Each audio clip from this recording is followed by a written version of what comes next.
We're back from Doki Doki Literature Club.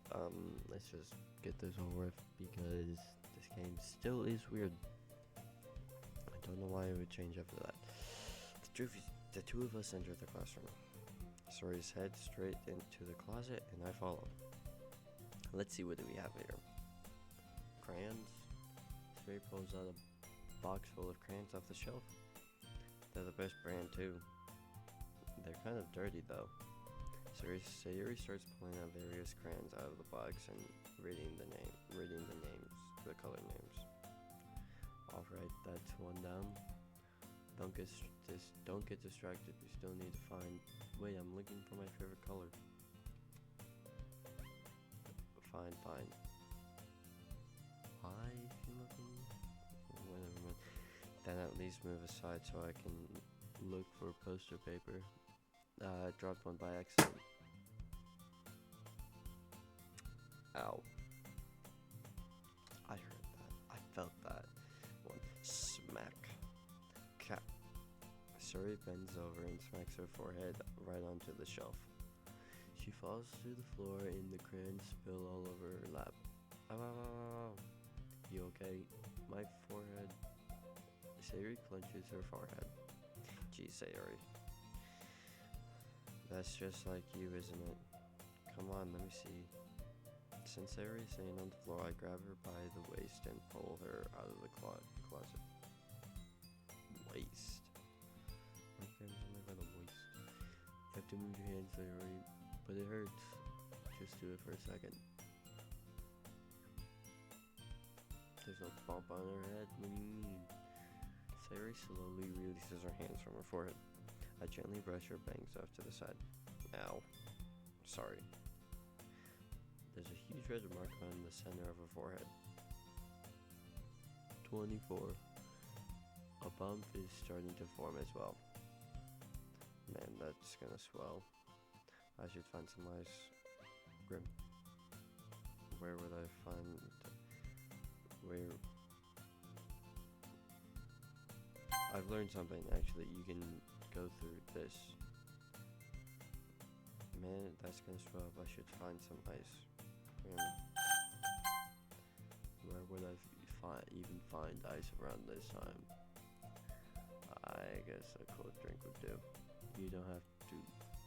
I'm fine looking like a unicorn. Even when chewing foam of the pain, Sayuri makes a silly joke. What are you saying? I'll be right back, okay? Okay. I pat Sayuri on the shoulders and run out into the hall. I look at the nearest vending machine. What should I get? It doesn't really matter since it would be used for an ice pack rather than a drink. But I know Sayuri really likes apple juice, so I'll purchase that one. In just a moment, I'm returning to the classroom where I left Sayuri. She has one palm on her forehead and is using the other hand to clumsily scoop the crayons back into the box. At least they were already in the wrong place before I spilled them. Sayuri here. I hand Sayuri the bottom of the juice. It's nice and cold. Sayuri opens the cap and starts drinking from it.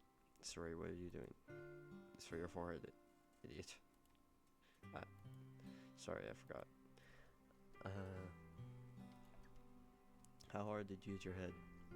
Sayuri places the bottle against the bump on her head. It stinks. Just bear with it and it'll feel better soon. Looks like you cleaned up most of the crayons. That's good. Hiccup. This kind of reminds me. This kind of reminds you of growing up, doesn't it? What do you mean? You know how we used to play outside all the time. No. You would always try to keep up. I would always try to keep up with you. You were kind of oblivious in some ways. Like I usually fell behind or had trouble climbing on those things you did. But sometimes I tried to do things I couldn't, and I would get hurt. I would get myself hurt. Dang. I'd fall and scrape myself, or get a bump. And I would usually start crying really hard.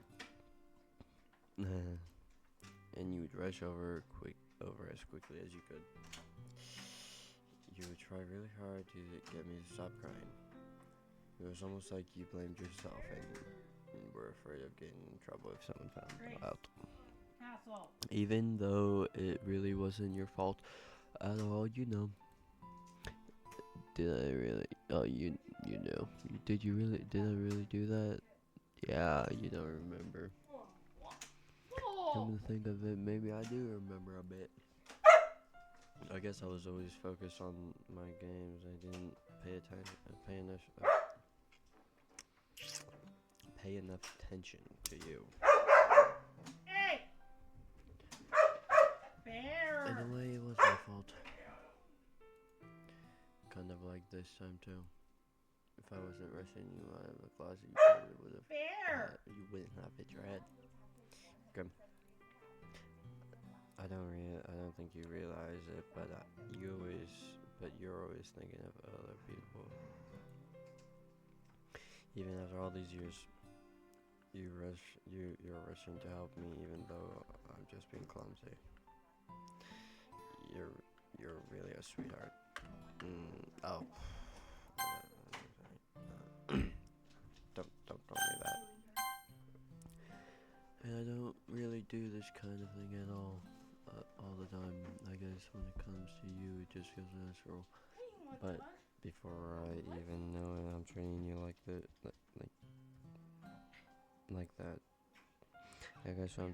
I guess that's what happens when when you've been friends for so long. Really? Maybe you're right. Grim. I'm so glad that nothing changed between us. Don't you think it'll be like this forever? Forever. If I'm being honest with myself, there's no telling where we'll each end up for college or after that. So it wouldn't be fair for me to make any promises. But I hope so. It's been so long already, right? I can't even imagine you ever changing, so my hopes are up. I'm so happy. Sorry is has a whimsical expression in her eyes. We remained silent for a moment. She's so silly and clumsy on the outside that when I see her deep in thoughts like this, it makes me not want to disturb her. I guess we should go back. Yeah. I don't want to worry Monica, you know. Good luck with that. She's gonna see your forehead either way. I'll have to hide it under my bangs. Suri hops to her feet. Ah. She clenches her forehead again. Don't stand up too fast after hurting yourself. Well, I guess it's too late now. Anyways, let's go. I found the area of the classroom. Suri plays with her bangs to try to hide the bump, but without much success. In a moment, we get back to the club room. Ah, you're back. Good timing. I was just about ready to start sharing our poems. Siri, your forehead. She's fine. Don't worry about it. I was wondering if the cranes had smacked my head onto a shelf. Well, anyways, were you able to find everything you needed? Yeah, I have it right. Sarah frantically glances around herself. I forgot all the stuff. Calm down, Sarah. I have it all right here. I found the postal paper too. Sounds like you ended up doing all the work. I will say, Ari. I failed to come up with an excuse for Sayori. I'm an inventor. Yeah, that. Okay. In any case, good work. I'll start working on the posters tonight. Me too. Okay, everyone. Are you ready to share your poems? No. Guess I'll grab mine. Okay. After making sure the crayon box is closed tightly, I return to my seat. Who should I share my poem with first? Sayori. How about that? Good. I really love your poems. I can't believe you've been hiding these from me. I'm not hiding anything, but your poems are so good. Yesterday's in this one too. I can't tell. I, you can't tell me you haven't done this before. I mean, you're really the only one who feels that way, so no way. Not even Nasugi. Well, I guess Nasugi is at least likely to admit how much you like something, but I don't think it's that. What do you mean? Well, I guess I'll be honest about it. It's a lot easier to write poems when I'm thinking about you. What? Blah blah blah. That was actually funny. Why? Stop thinking rude things, you. I just mean that you're a really expressive person, I guess. I'm not supposed to write poems about my stupid life, but you somehow make everything in your life an adventure. Even the little things, like cooking. Let's not talk about it. So yeah, I guess what I'm saying is that I can feel more feelings through you than I can through myself. We have that kind of weird connection. It's your fault for getting in my business all the time. I don't know if I understand. You never understand when I try to explain things to you, Siri. I've had Siri on the head. Hey, I'm not a kid, you know. You sure about that? Maybe. Siri starts fiddling with a pencil in her hands, between her hands. Hey, Grump. Will you give me your poem? I kinda wanna keep it. Huh? Why? Because, well, there's this time you've written something for me. What? Sorry, I completely misunderstood. You completely misunderstood. I didn't write this for you.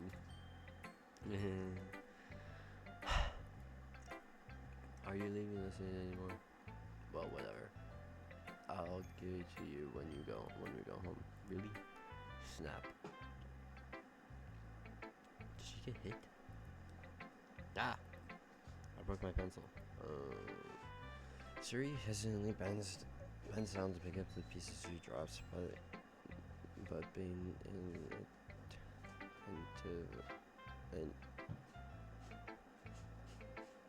inattentive of her surroundings, she bumps right into me.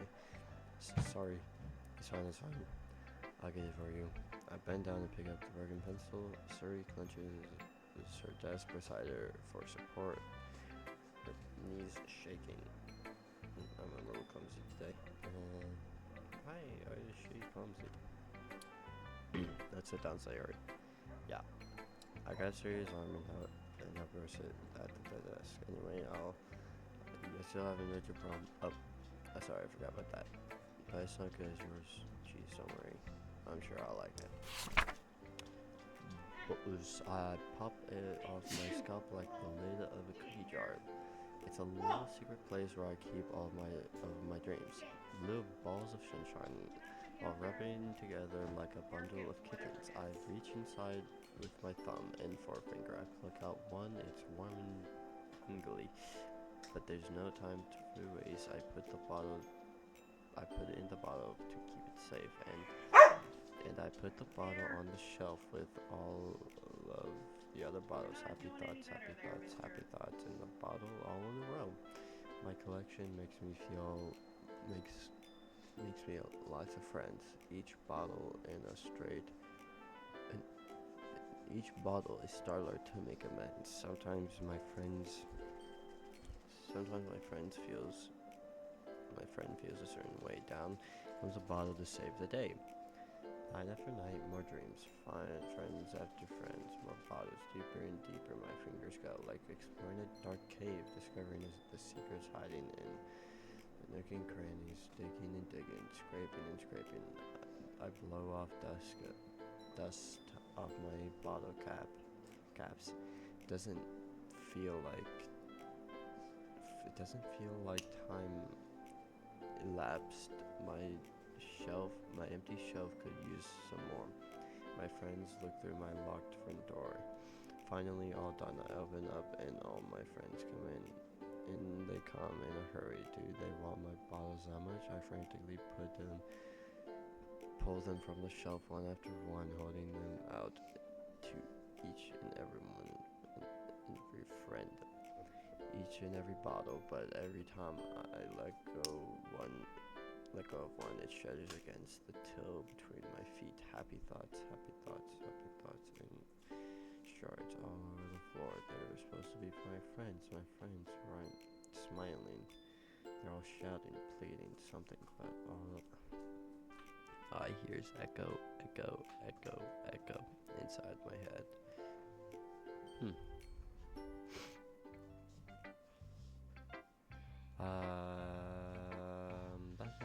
That's actually pretty good. Holy crap. Siri, did you really write this? Of course I did. Didn't I tell you yesterday I was gonna write the best poem ever?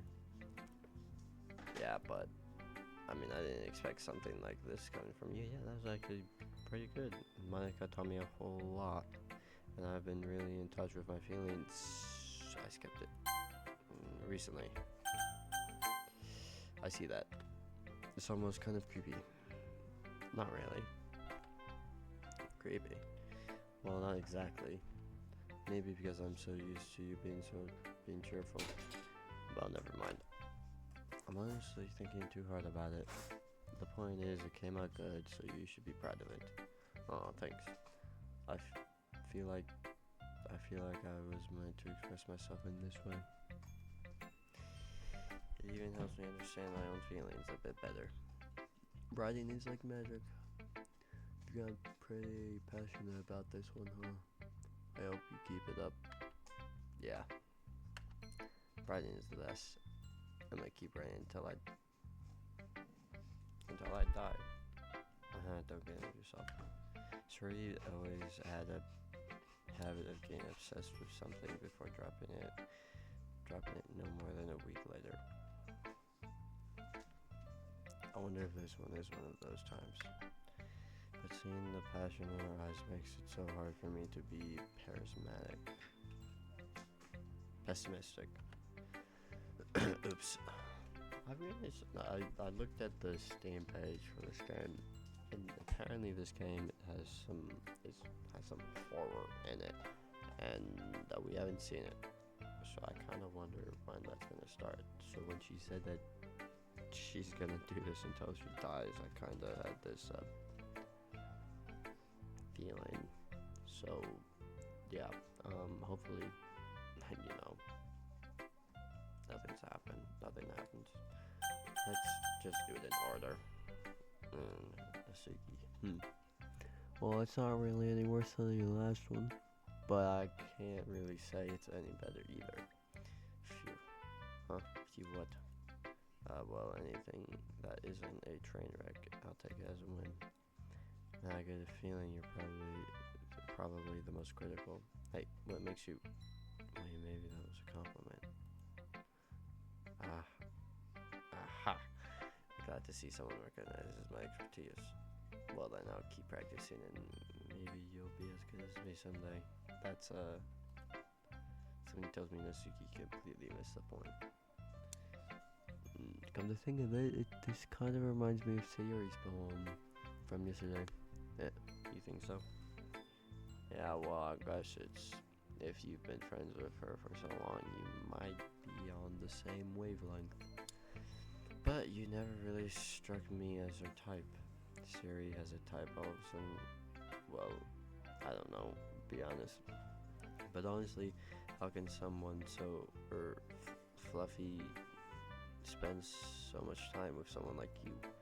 It's like she's dragging around dead weight. That's a little unnecessary. But think of it this way: if you weren't from me, she would probably just fly away like letting go of a balloon. You could say we take care of each other in our own ways. Whatever. I don't get it. Oh yeah, I guess I'm supposed to show you my poem. Amy likes spiders. You know, I heard about Amy. Amy likes spiders. Icky, wiggly, hairy, ugly spiders. That's why I'm not friends with her. Amy has a cute singing voice. I heard her singing my favorite love song. Every time she sang the chorus, my heart would pound to the rhythm of the words. But she likes spiders. That's why I'm not friends with her. One time I hurt my leg really bad. Amy helped me and took me to the nurse. I tried not to let her touch me. She likes spiders, so her hands are probably gross. That's why I'm not friends with her. Amy has lots of friends. I always see her talking to people. She's probably talks about spiders. What if her friend starts to like spiders too? That's why I'm not friends with her. Doesn't matter if she has other hobbies. It doesn't matter if she keeps it private. Doesn't matter if she doesn't hurt anyone. It's gross. She's gross. The world is better off without spider lovers. And I'm gonna tell everyone. I agree with this. I don't like spiders. Not bad, right? It's quite a bit longer than yesterday's. Yesterday's was too short. I was just warming up. I hope you didn't think that was the best I could do. No, of course not. Anyways, the message is pretty straightforward in this poem. I doubt I have to explain it. Sometimes you have to explain complicated issues with much simpler, and all edges. And it helps people realize how stupid I've been. Like anyone would agree with the subject of this poem. Like anyone who would agree with this subject of this poem is an ignorant jerk. Well, do you know people like that? Of course, it's about how everyone thinks that doesn't matter. It could be about anything. I read it to be easy to relate to. Everyone has some kind of weird hobby or a guilty pleasure. Something that you're afraid if people find out, they make fun of you or think less of you. But that just makes people stupid. Who cares what if someone likes you, as long as you're not getting hurt, as long as they're not hurting anyone, and it makes them happy. I think people really need to learn to respect other people for liking weird things. Well, you're definitely right. At least I can relate to that. I'm sure a lot of other people can too. I just have a phobia of spiders, so yeah, that's really it. Now I gotta feel like a bad person for saying that the person in the poem was right. Oh man. It's what I do best after all. I don't like writing unless there's a good message to take away from it. Like conveying emotion is important, but I want to make people think, not just feel. Remember that. I'm gonna write a good one for tomorrow too, so look forward to that for it. I'll try.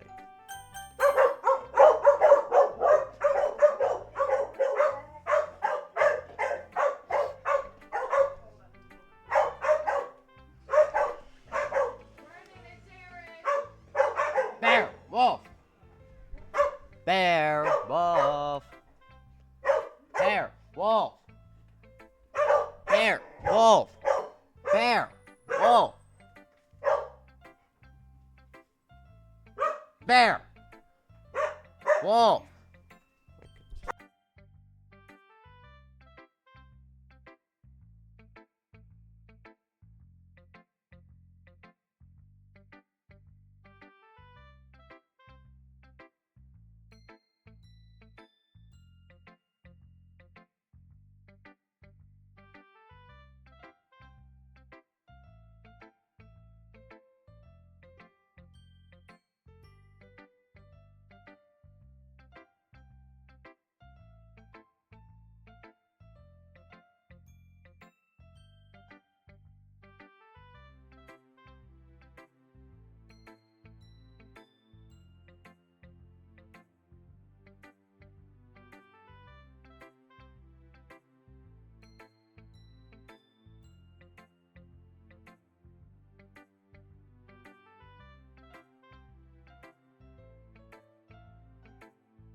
Sorry for that. Somebody was at my door.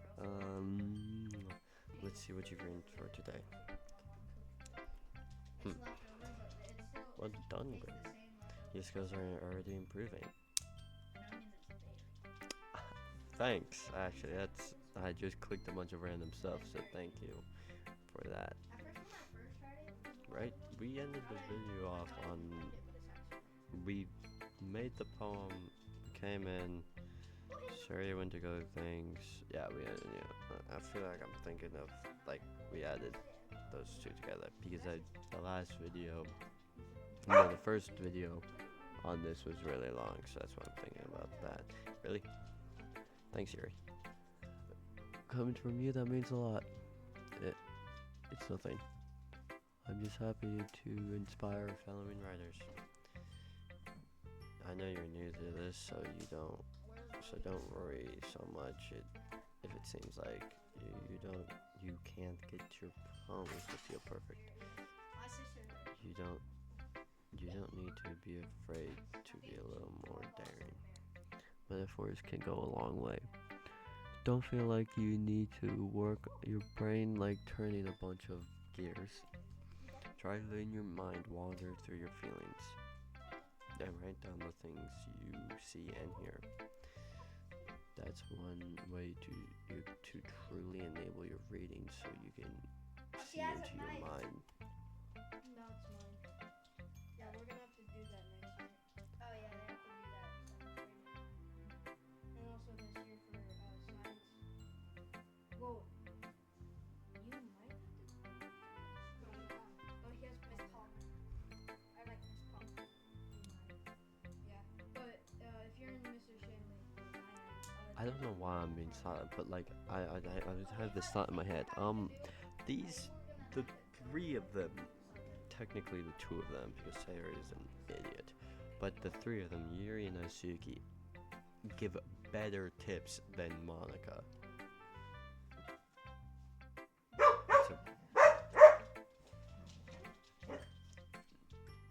So like, why does she give tips in the first place?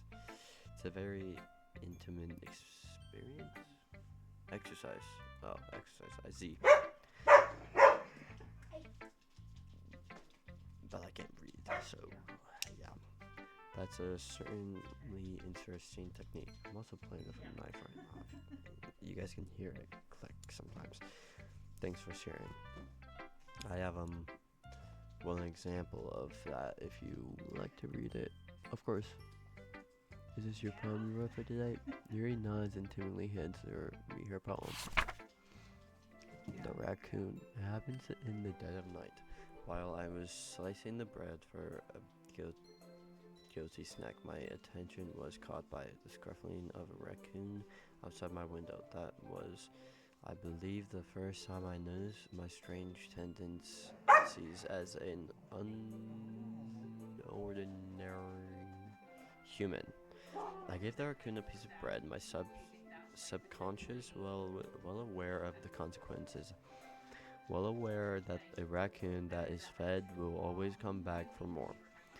Why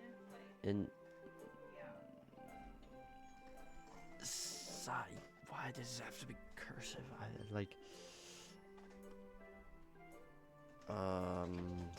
That word, if you can read that, good on you. Beauty of my cutting knife was the symphony. The bread, my hungry curiosity, the raccoon. Another word, if you can read that, good for you. Yeah, the moon incriminates its faces and reflects that much more light off my cutting knife. The same light that glistens in the eyes of the raccoons of my raccoon friend. I slice the bread, fresh and safe. The raccoon becomes excited, or perhaps I'm merely projecting my emotions onto the newly satisfied animal. The raccoon has taken to following me. I could say that we've gotten quite used to each other. The raccoon becomes hungry more, and I am more frequently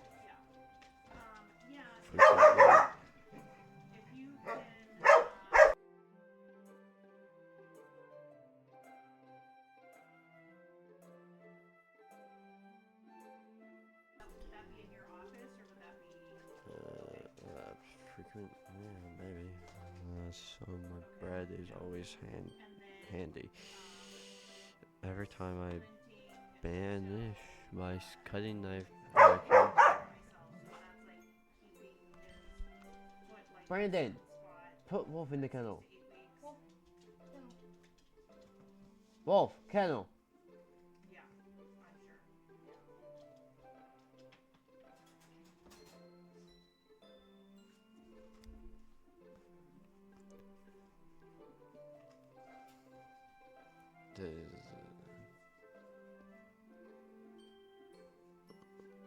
Where was I?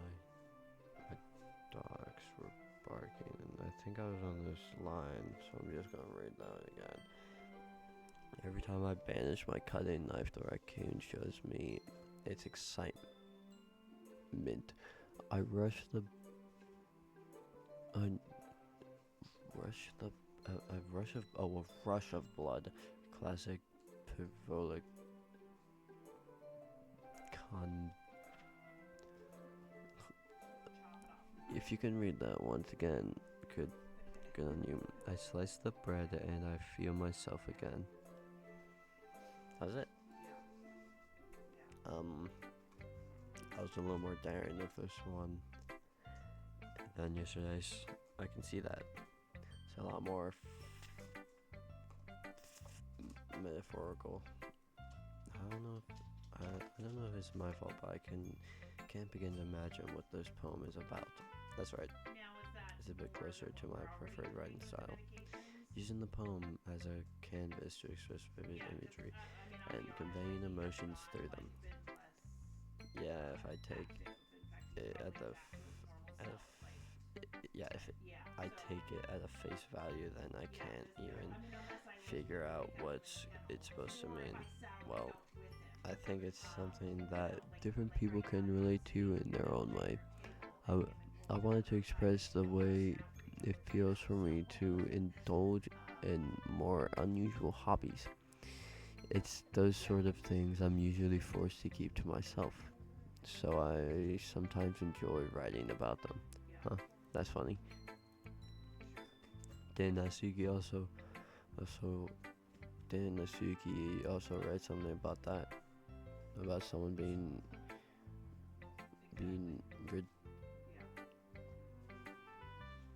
ridiculed for a strange interest. Uh, she did. She did. She. She did. Yeah. She was talking about how it doesn't matter what you're into as long as you're not hurting anybody. She's right. I mean, does she really feel that way? Yeah. Sounds like you do have that in common. That's that's interesting. To me, she seems like the kind of person who would make fun of my hobbies. But I suppose that's my fault for judging it, isn't it? Please don't tell Liza that. Don't worry, I have no reason to. Okay. Well, thank you for sharing with me. After all, if I hadn't learned to embrace my own weirdness, I would have probably hated. I would probably hate myself. I might be ranting a little bit now, but I'm glad too that you're a good listener. Okay. Yeah. That was. I don't know why, and I'm going to say this. I'm starting to enjoy the game. No. So yeah.